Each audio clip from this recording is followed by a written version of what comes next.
अस्सलाम वालेकुम साथियों, ये बेटी पुलाव बनाने लगी है। ये हम क्लिप इसलिए बना रहे हैं कि हमारे साथी बकरी का गोश्त अच्छी तरह से देख लें। तो ये लें, पहचान लें, ये कलर होता है जो आपको बिल्कुल हकीकी तौर पर दिखाई दे रहा है। हमने सैमसंग का फ़ोन नहीं लिया, आईफोन से बना रहे हैं क्योंकि ओरिजिनल कलर्स जो हैं वो आपको इसमें दिखाई देंगे। सैमसंग जो है वो इन्हेंस कर देता है, तो इसलिए उसमें आपको ये ज़्यादा लाल दिखता। तो आप इसके कलर को पहचान लें और आप देखें कि इसके ऊपर फैट की लेयर नहीं है।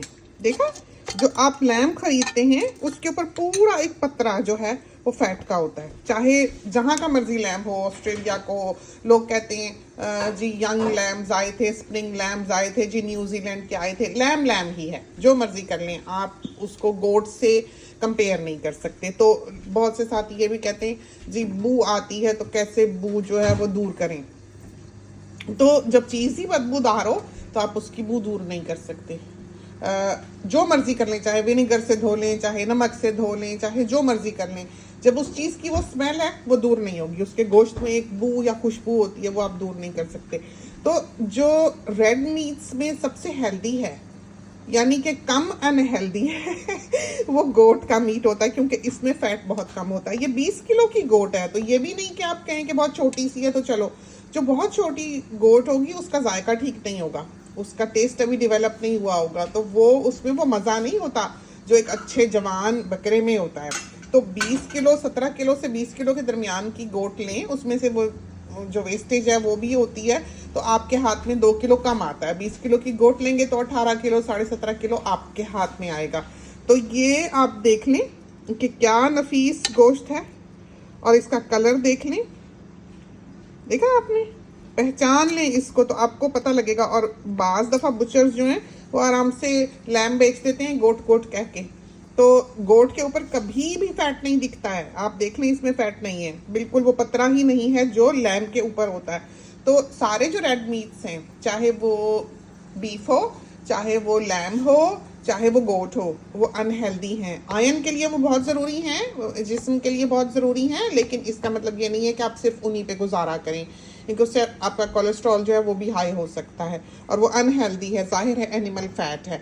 तो इसलिए अगर आपने पकाना ही है तो सबसे बेहतर है कि गोट हो जो आप पका रहे हैं, ताकि आप एक तरह से हेल्दी मीट खाएं और उसके फ़वाइद ज़्यादा हों उसके नुकसानात से। तो जितना रेड मीट है, चाहे वो बीफ है, चाहे वो लैम है, चाहे वो गोट है, अनहेल्दी है क्योंकि वो रेड मीट है। जो वाइट मीट है यानी कि फ़िश और चिकन, वो हेल्दी मीट्स कहलाते हैं। लेकिन ऑब्वियसली आप चिकन से आलू गोश्त नहीं बना सकते। तो पुलाव जो गोश्त का बनता है उसकी बात और है, जो चिकन का बनता है उसकी बात और है। तो ज़मीन आसमान का टेस्ट में फ़र्क होता है। शामी कबाब जो है आप कभी भी चिकन से नहीं बना सकते। कहने को तो जो मर्ज़ी पका लें, जो मर्ज़ी जिस चीज़ को भी बुला लें, लेकिन हकीकत यही है कि आलू गोश्त आलू के बगैर नहीं बन सकता और गोश्त के बगैर नहीं बन सकता। तो बकरी का गोश्त भी आप पहचान लें कि जो अच्छे साइज़ का बेहतरीन बकरा है, आइडियल फॉर पुलाव एंड आलू गोश्त टाइप डिशेस, वो उसका कलर ये होगा।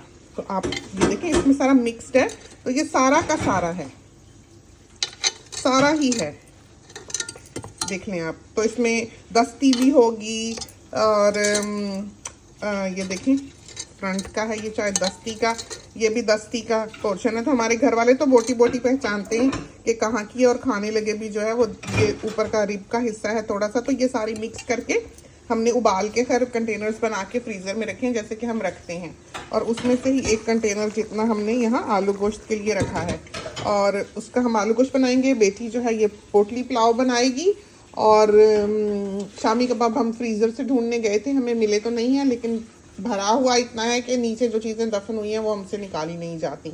तो आज हम चाह रहे थे हम अपनी दावत कर लें, और बेटा जो है उसने कहना है उसने टोमेटो की फीजियन चटनी खानी है, तो हमें वो भी बनानी पड़ेगी तो एक सेट मेन्यू जो है वो घर का होता है। तो अभी तो शुरू ही हुए हैं, सुबह सुबह का वक्त है, तो सोचा आपको गोश्त ज़रूर दिखा दें, क्योंकि गोश्त की पहचान दुनिया में बहुत कम लोगों को होती है, बहुत कम लोगों को है।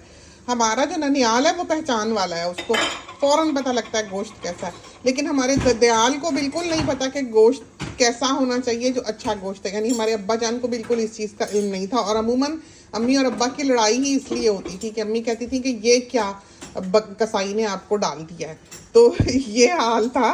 तो ये गोश्त जो है ये बहुत आला, बहुत नफीस बकरे का गोश्त है। बाहर के ममालिक में बकरा मिलना भी मुश्किल है, और वाकई बाहर के ममालिक में बाज़ बकरे ऐसे हैं जिसमें स्मेल होती है।